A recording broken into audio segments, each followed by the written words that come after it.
La puff, petite, colorée, jetable mais surtout addictive, ces nouvelles cigarettes électroniques sont populaires chez les jeunes. Mais comment expliquer leur tendance? Reportage avec Cheyenne Bertin. Les cigarettes puff interdites en France. À la fête foraine et du coup j'ai gagné une puff. Tous ceux qui fument des puffs, restez jusqu'à la fin parce que c'est très important. Mais c'est quoi une puff? C'est une cigarette électronique jetable. Elle est discrète, légère et pratique au quotidien, on peut l'emmener partout.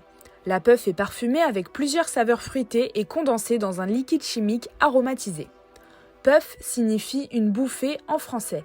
Elle est apparue en 2019 aux États-Unis et elle a été créée par deux Californiens, Patrick Beltran et Nick Minas, les co-PDG de Puff Bar.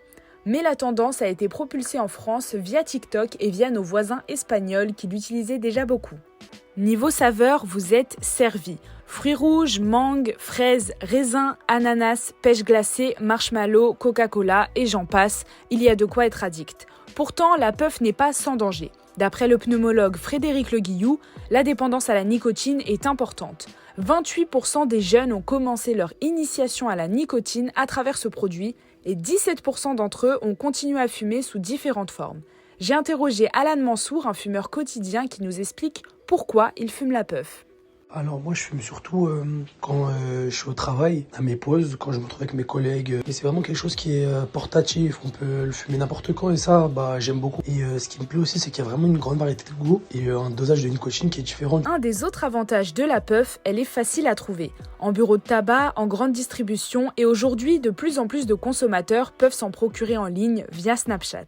J'ai trouvé un mec qui vend des puffs sur Snapchat en fait et qui livre directement dans ma ville. Donc en fait je le contacte directement sur Snapchat, je lui envoie un message de ce que je veux. Les plus petites sont à 5 €, donc celles que j'ai achetées 10 € au tabac, elles sont à 5 € chez lui. Un gros inconvénient pour les tabagistes, surtout au niveau des tarifs.